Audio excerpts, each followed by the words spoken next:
Members, staff, and everybody present in the chamber.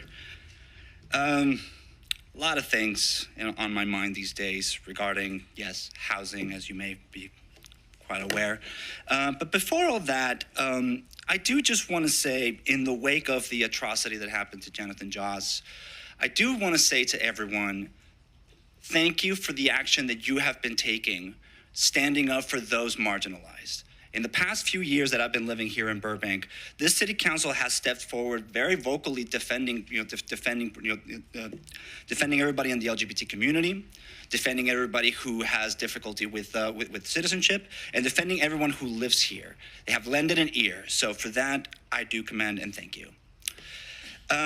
As also a participant with the Burbank Tenant Union, as you may be aware, we are constantly talking with different tenants. And the reason why I make that segue is because, yeah, we also do talk to a lot of tenants who go through difficult situations, but are also afraid to come forward because of fear of retaliation or precisely because of their status. So I would like to ask you to work on the messaging of how to make it clear that if anyone is facing any difficulty, the city will still protect them and will still see that the law is fair to them. Because we do get a lot of comments from different tenants that have a difficult housing situation but do not want to come forward. And I know that this council is very interested in helping as many residents as possible. And unfortunately, and definitely because of the current climate, political climate, there are a lot of people living in those shadows.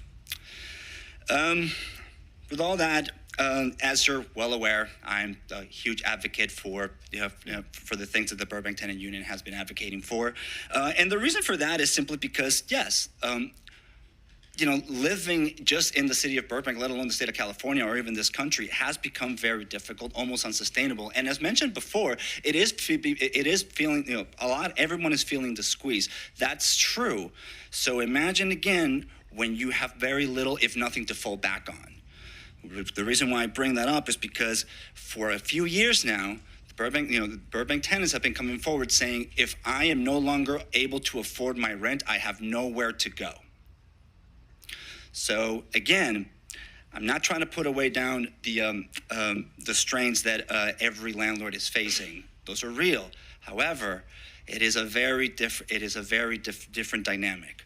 Because again, a lot of tenants have nowhere else to go, and we at the Burbank Tenant Union do promote ourselves to fight and end homelessness. Which again, the most important thing is to keep people housed by as many means possible. Yes, that's why we've advocated for a rent freeze. That's why we've advocated for a stronger rent cap. That's why we advocated for stronger tenant protections.